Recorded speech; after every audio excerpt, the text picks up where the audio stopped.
Hi there, Facebook, and bye there, Cleveland, and goodbye to you, LeBron, in Cleveland, I'm assuming. I think we just saw the end of the Cleveland Cavaliers as we knew and sort of loved them, and the end of LeBron's days effectively in Cleveland his second time around. I don't know, Philadelphia, that's my guess, next year. He just doesn't have enough help. I really thought that the King would figure out a way to win that game. I'm about to unleash my early, knee-jerk, over-emotional gut feelings ahead of tomorrow's Undisputed, 9:30 to noon Eastern on Fox Sports 1. But first, as you settle in, a quick cameo from our daughter, our little Maltese, year and a half old, Hazel, the fiercest but most lovable Maltese this side of Malta. Boy, she doesn't want anybody to come near this house, come near her mom. Terror is a little Hazel. Here, her mom, Ernestine, hands her over. She's been watching LeBron. Thank you. Thank you. Thank you. Thank you. Now I'm good. Hey, say hi to Facebook. Look, Hazel, look. Look. Look. Look. Hazel, look. It's Facebook. Hi. Hi, Facebook. Hi. I know. She kind of fell asleep. Late in the game, she just thought it was over after 3 quarters. And the truth was, it probably was. So, gut feeling. What did I just witness, so to speak? Not enough King. Look, this boiled down to the fact that on one end of the floor, Kevin Durant insisted on guarding LeBron James every time down and did a reasonable job of guarding LeBron James. I know there were occasional switches, but Kevin took him a lot. Kevin bothered him a lot, bothered him at the rim a lot. It was a weird night for LeBron. Usually, he's much better than that from distance. I only remember him making one outside the paint shot all night, I think, and it was the late 3 where he got the switch and then he was basically left wide open at the three-point line after the fake. And to his credit, he calmed down, sat down, followed through like it was a free throw, and he made it. And at the moment, it was a pretty big shot that barely kept Cleveland afloat. I think, and I could be wrong, I don't have a box score, I don't have a shot chart off the top of my head, knee jerk. I don't remember LeBron James making one other shot outside the paint, which is unusual. He has improved in year 15 from distance as much as any player I have ever seen, ever witnessed. And tonight, in front of the home crowd, he needed to detonate with just a couple three threes earlier than that late 3, some jumpers. Remember the fadeaways? What did he hit, like 8 in a row against the sorry Raptors? My partner on Undisputed, LaShannon Sharp, sitting across from me tomorrow, 9:30 to noon Eastern on Fox Sports 1. Continues to say, oh, that fadeaway, Jordan-esque, indefensible. I just, A, I didn't see many tonight, and B, he just could make nothing from distance. And this was his night. This was his stage. This was his moment to make this a series. And instead, just as happened last year in Game 3, Kevin Durant took the game over on both ends of the floor. Kevin Durant scored 43 points. And I forget, let me look at mine. I just scribbled these notes down. Hang on. What was he? Kevin wound up with 43 on 6 of 9 three-point shots, 15 of 23 shots from the field. That's just extraordinary. 7 of 7 from the free throw line, 13 rebounds, 7 assists, higher than usual for Kevin, and he threw in a steal. He usually blocks a couple shots, did not, but he bothered 4 or 5 of LeBron's at the rim. LeBron scored 33 points, so 10 fewer, 13 of 28 shots. So he missed 15 shots. Kevin only missed 8. LeBron went 1 for 6 from 3, but he did have 10 rebounds, 11 assists, as per usual. I predicted a triple-double, but I thought he'd score 45, and he scored 33, and Kevin scored 43. And that was the basketball game. Because what was driving me craziest, hang on, my daughter now has my ink pen. Hazel, don't. No, come here. You don't want that. Hang on. Thank you. Sorry. She didn't want to chew up my ink pen. She'll get ink all over her mouth, and then God knows what. Ernestine, it'll be my fault. My wife. Hazel, come on. Psst. Hang on. Ernestine, could you get her, please? Thank you. Sorry. Okay. I want her, then I don't want her. So, here's the bottom line. Ernestine, thank you. Hazel revved up. Here's the bottom line. What was driving me craziest is that once upon a time, LeBron James was a big-time defensive basketball player. First team all defense. 6 times he's been named first team. The last 2 years, he plays little to no defense. So many times tonight, he was just sort of caught looking, drifting, standing, watching yet another Golden State Warrior dunk. And it wasn't always his fault, but at least in the Indiana series, he would just play that one-man zone defense underneath the basket, and at least he would bother people at the rim. Tonight, he would just kind of drift and rest on defense. But occasionally, he would take Kevin Durant as Kevin brought the ball up, but driving me nuts, because I did pick the Cavaliers to win tonight, was that LeBron would then, as soon as they came to pick, he would just willingly, casually just give up Kevin Durant to whoever came over, Kevin Love, who knows, whoever drifted over, whoever was guarding, obviously the man who was picking. And LeBron contested Kevin Durant very few times tonight. That's your stopper. That's LeBron James on Kevin Durant. That's the matchup of matchups. That's the best matchup in the NBA. LeBron has to have, so to speak, blood in his eye. He needs to say, I'm not switching. I'm fighting through picks. They're casual picks.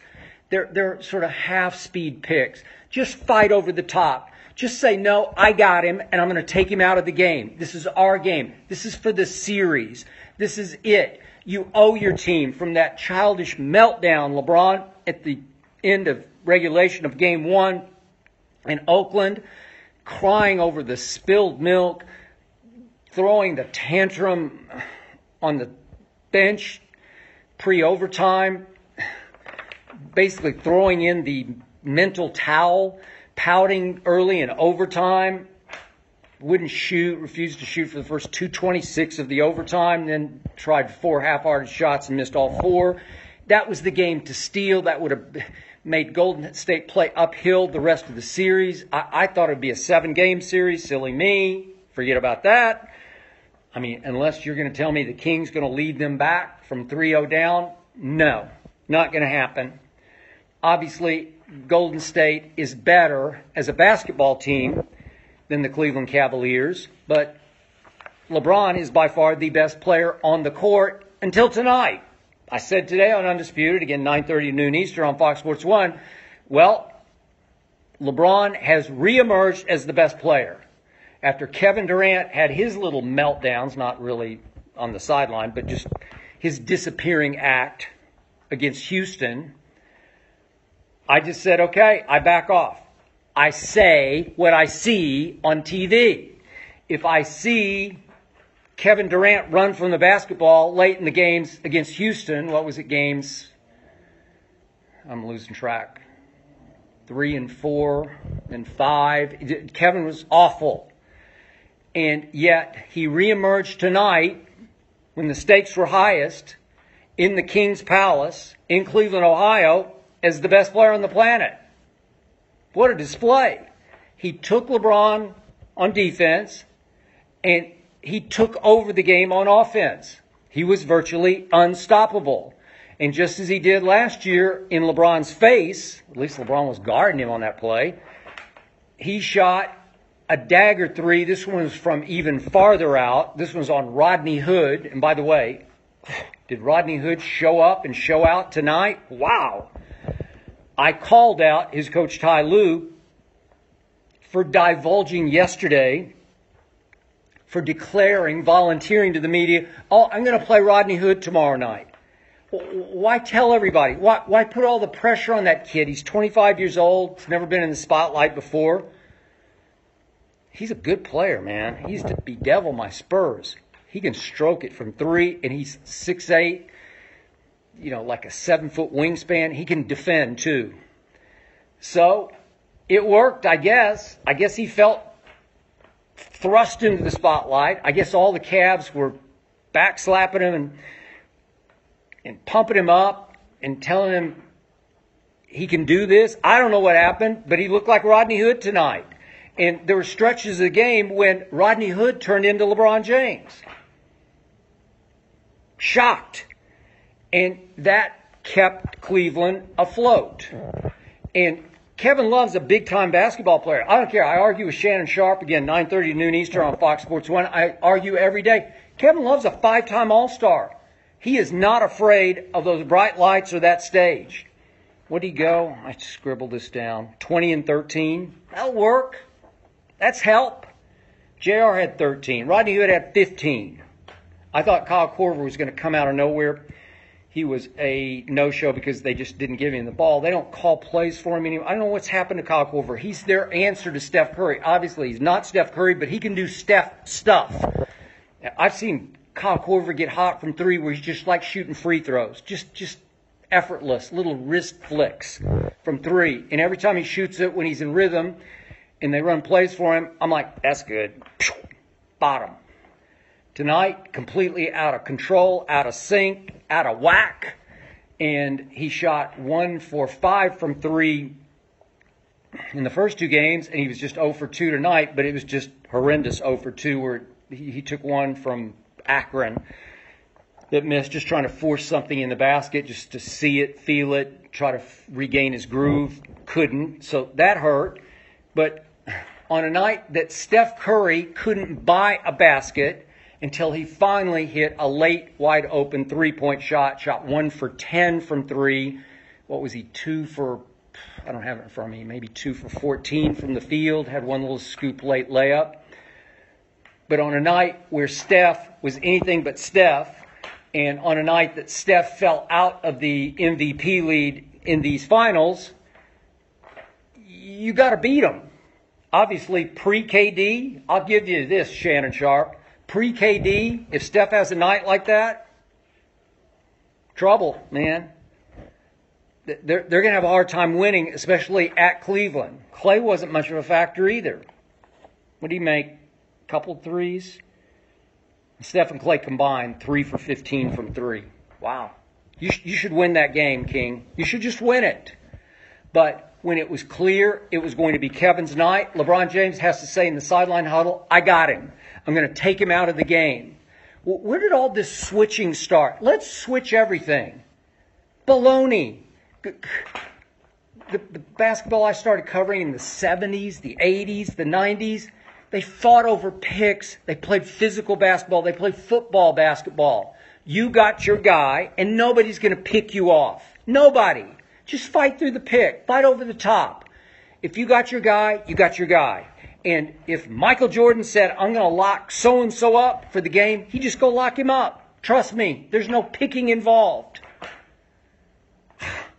LeBron was just half-heartedly like giving up. Like he knew exactly, his IQ is so high, it's like, okay, I'm going to take Kevin as he's dribbling the ball. Kevin brought the ball up the court. Steph just deferred completely.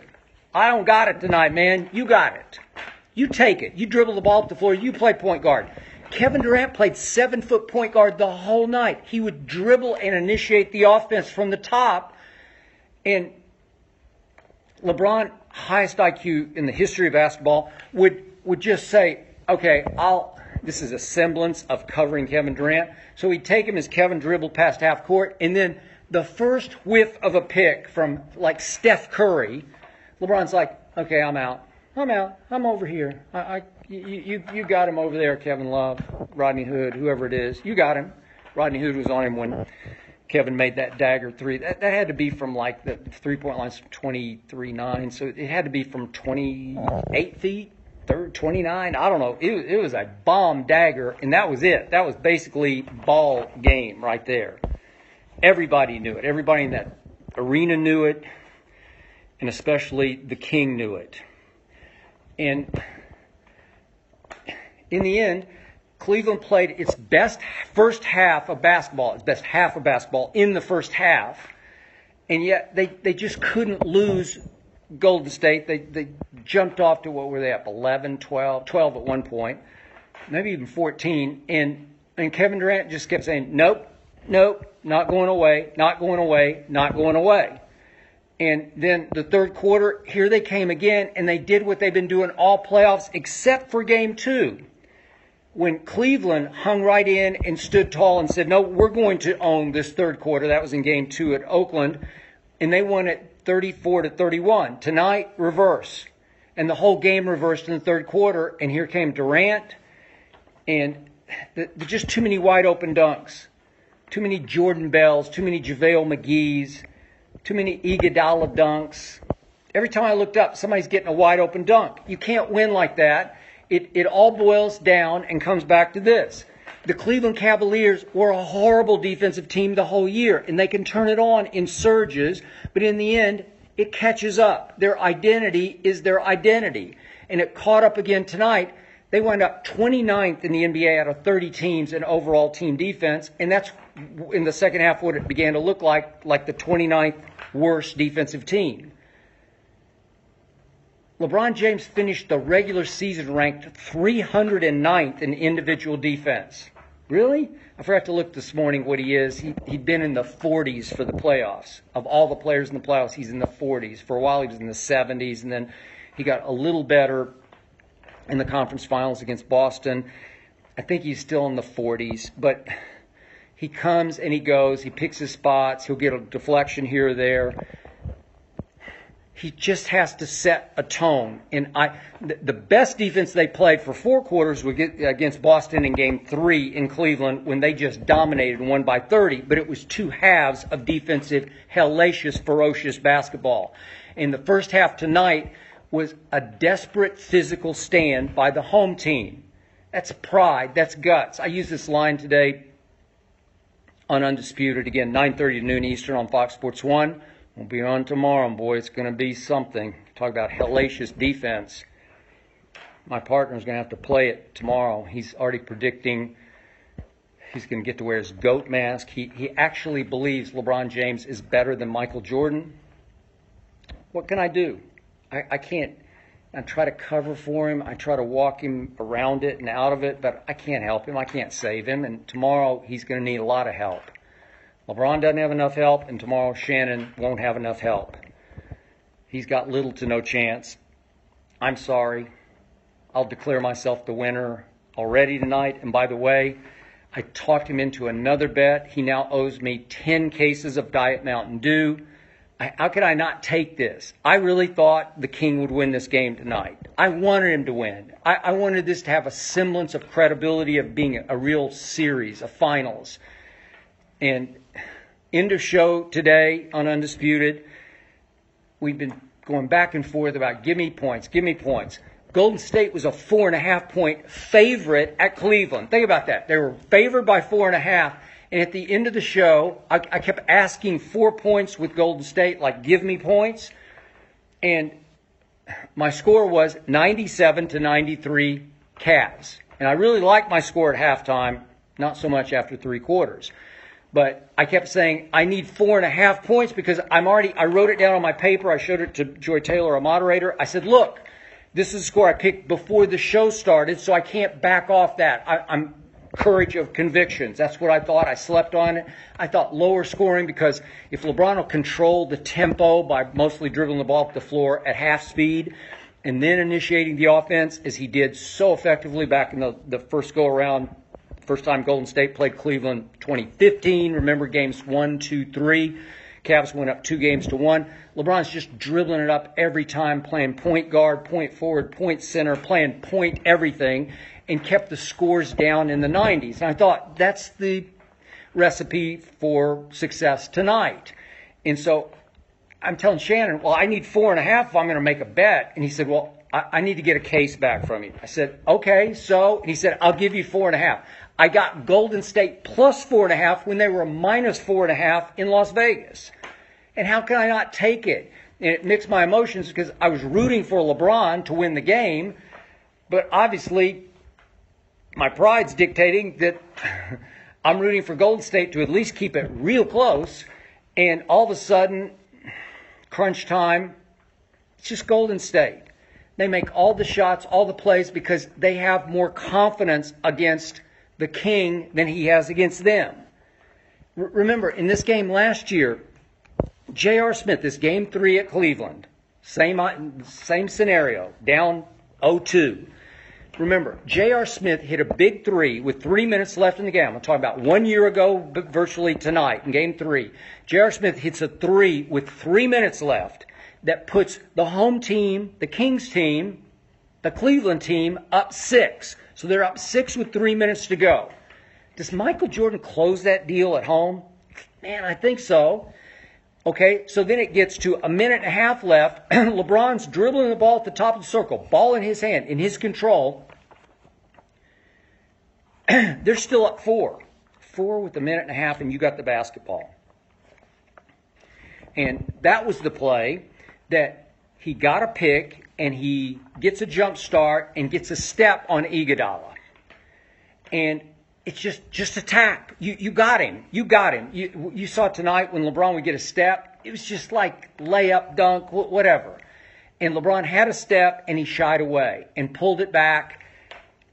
He's a little afraid, a lot afraid of the late game free throw line. But that's the one where you just suck it up, King. Just suck it up. If he hammers you and you got to go shoot 2, at least make 1, and then you're at 5 with 1:25. That'll work. Just get a point. Maybe 2 points. Maybe you get to the basket and make the basket. But he pulls it back out, settles for a fadeaway. Maybe 17 feet, missed it badly, pulled it left. You can't do that. Then the door didn't just open, it flew open. And then the next play down, after KD went down and hit a big baseline jumper, next play down was the classic Kyle Korver play where LeBron has a step in the lane on, I believe it was Draymond. Now, KD was lurking. Just drive it. I want you to do it. I want you to pull the trigger. You do it. You're the best player on the planet, or so I'm told every day on Undisputed. Just make a play. And at the last second, he makes the quote-unquote right play to the wrong guy, Kyle Korver, who's never had to make that shot under those circumstances. It's a do-or-die, save the game kind of shot from the corner. It was open. I give you that. But it's just like game 1. Don't pass it to George Hill. You do it. George Hill was with my Spurs for 3 years. He's on 2 teams that got eliminated in the first round and a third team that got swept by Phoenix, and Goran Dragic got swept in the second round of the playoffs. I just never loved George Hill. I just don't love him. And I said it the day the trade was made. I don't love him because I don't trust him in big moments. And what does LeBron do in game 1? He's got the ball in his hand, 7 seconds left. Down 1. And it's the classic case, do or die. You don't have any safety net. If you miss, you don't go to overtime anyway. It's not a tie game. You're going to have to make a shot, do or die, sink or swim. Sink the shot or swim. And he gets switched on Steph Curry. He's got a 6'3" guy on 6'9" LeBron James. And he's hot from the outside. He was shockingly, mysteriously, strangely not hot from outside. Even afraid to shoot from outside tonight. And in game 1, he'd made 7 of 14 shots outside the paint. Had the hottest from distance hand I've ever seen him in a game of magnitude. And you just go up. Just go up and shoot a jump shot on Steph Curry. He's not going to bother you. You can't even reach your chin. And what does he do? The last second, he whips the pass up the lane, and George Hill had flashed open, and Klay Thompson just grabbed him, tackled him, fouled him. George Hill isn't going to make those 2 free throws. I'm sorry. You got to do it. You got to close it. Last year, it was up to LeBron. Just close the deal. And then he got a late shot last year up on the sideline. Iguodala's on him. But he had a shot from 3 to tie at or near the buzzer. And what happened? Iguodala just reaches in, slaps the ball, and it caroms off LeBron's knee and goes out of bounds. Ball game. They lost 11-0 from the time they were up 6 with 3 minutes left last year. They lost 11-0 at home. This is the guy you're telling me is better than Michael Jordan? Baloney. I mean, it's just laughable. It's offensive. It's sickening to me. He's a great player, but he's not even close to who Jordan was. Jordan, mentally toughest superstar in any sport ever. I covered him. I know him. I got it. I saw it. I felt it. I experienced it firsthand. LeBron, occasionally one of the mentally softest superstars we've ever seen. Talent? Talent. He pulled off the dunk tonight off the glass. You know, it's a supreme act of mental, physical superiority. Where you go up and under, you get JaVale off his feet. JaVale McGee's 7 feet tall. You go up and under, and you realize at the last second, okay, he's behind me, so the rim is unprotected, and you just ricochet straight off the glass, passing back to yourself. You get it. It's a wide open freeway to the basket, and you slam it. And then, of course, I cringed because every time he has a spectacular dunk, it reminds me that LeBron James not once did the dunk contest. It just drives me nuts. Just give the game one. I know he's not a contest dunker. He's more of a power dunker. I get that. If James does the dunk contest, trust me, every judge gives every dunk a 10. It wouldn't matter what it was. But no, he was afraid he might get shown up in the spotlight. I don't know. Be bad for his brand, his shoe brand. I have no idea. Never even submitted to giving the league back one dunk contest. Obviously, Michael Jordan made himself in his shoe brand in the dunk contest. And don't get me started on Dr. J and Dominique. All the greats did. Whatever. LeBron pulls off a great play because he's a great basketball player. But the mental toughness, the guts, the grit, the refuse to lose, I just don't see it. So once again tonight, it's your house. Down the stretch, you have to say, okay, the game has boiled down to me versus Kevin. You guys have been rivals since you schooled him in the finals in, 2012? After your meltdown in the 2011 finals. You got the baby Thunder. KD, Westbrook, and Harden. I was there for all of them. And LeBron got away with a foul on Durant on the baseline in Game 2 after Oklahoma City had just cakewalked to Game 1. And it turned the game around because it should have been called a foul, and it wasn't.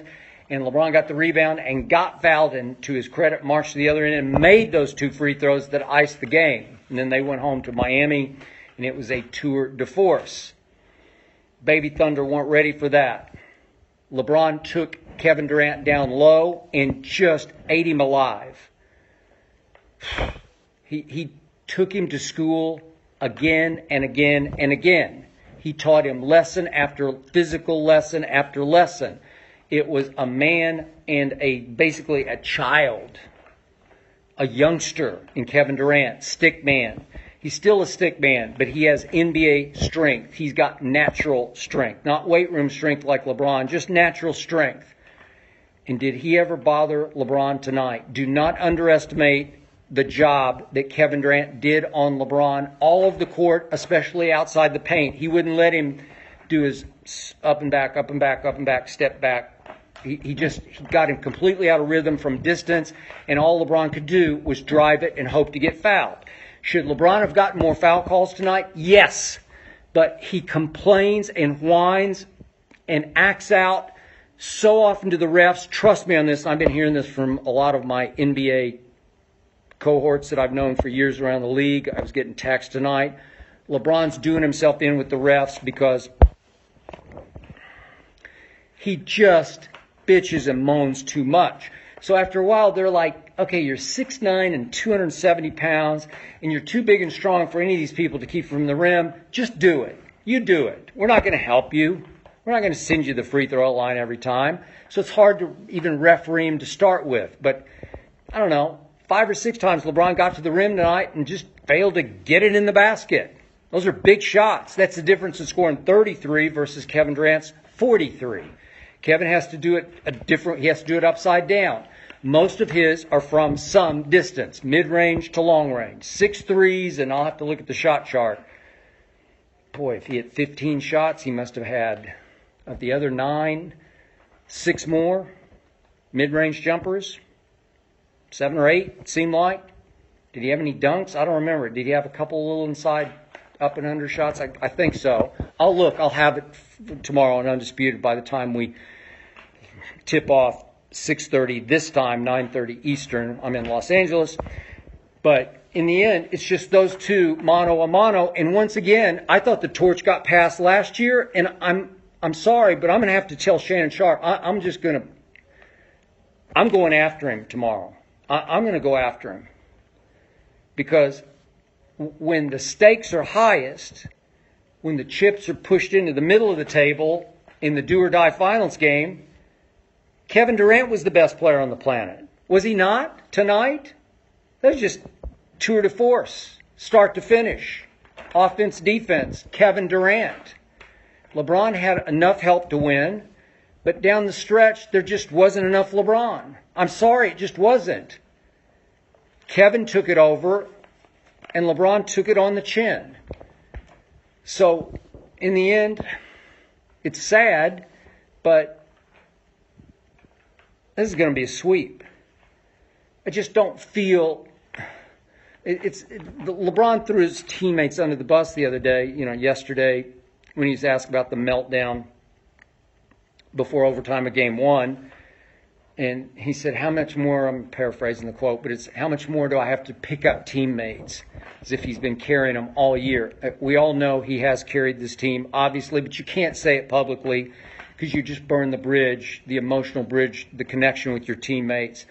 And I think this team will throw in the psychological towel the way LeBron did before overtime of Game 1. And I think this could be a Golden State victory parade on Friday night. I hope I'm wrong about that, but that's my gut feeling, is it's just going to be a victory parade. Right down Main Street in Cleveland, superhighway to the basket. That's the end of LeBron in Cleveland. Again, my educated guess, my gut feeling is he's got to go to Philly. He's got to stay in the East. This is long shot stuff, but I just have this weird feeling that Colangelo is going to get jettisoned after his burner account fiasco. I just wonder, would Greg Popovich take the GM job? I'm a big Spurs fan, but it felt like Popovich burned his bridge with Kawhi Leonard, and would R.C. Buford sort of expedite, grease the skids, encourage this for Popovich, who was a GM before he became a coach, that he would take over the GM ship in Philly for Brett Brown, who's an assistant to Popovich. They're close friends. Be a good 1-2 punch, clearing the way for Ime Udoka to take over the Spurs. I'm a big fan. He should have been a head coach 3-4 years ago. Stud. So he takes over the Spurs. Would LeBron love it if it's Popovich and Brett Brown in control? I think he would. Of course, LeBron wants to be in control. East, still the lesser of the conferences anyway. And that just makes the most sense to me. Up and coming, on the verge team. You could win the East, get back to a 9th finals, and just hope you got enough nuclear firepower with, obviously, Embiid and Ben Simmons. And if you could keep your array of sharpshooters, keep Redick, Bellinelli, Ilyasova, maybe you'd have enough you'd be a little better off than Cleveland. So maybe that would work. But it's sad that LeBron has failed so many times in so many big spots when Golden State was so gettable in Game 1. Golden State was gettable and beatable tonight. Cleveland is much more physical than Golden State. Cleveland has been dominating them on the backboards, and they did it again tonight. They won by 10. They were up 12 at halftime, and they won the boards by 10. Tristan Thompson was everywhere inside, whirling dervish, creating havoc for Golden State. Larry Nance played his tail off. LeBron had enough help to win tonight. But Kevin Durant was the king. in the King's house. Kevin Durant, once again, laid claim to best player on the planet. I cannot wait for Undisputed tomorrow, 9:30 to noon Eastern on Fox Sports 1. Shannon Sharp predicted big win for the King tonight, a 45-point, I believe, triple-double. And he said he's going to wear his GOAT mask tomorrow. So what mask will he wear? He should wear a mustache and glasses so he can't be recognized. I'll be there with Shannon. Hope you'll be there with us. I can't wait. I won't sleep much. I'll be reading. I'll be watching. And I appreciate you for watching and listening here tonight on Facebook Live. I'll see you tomorrow, 9:30 Eastern on Fox Sports 1. Good night, Facebook.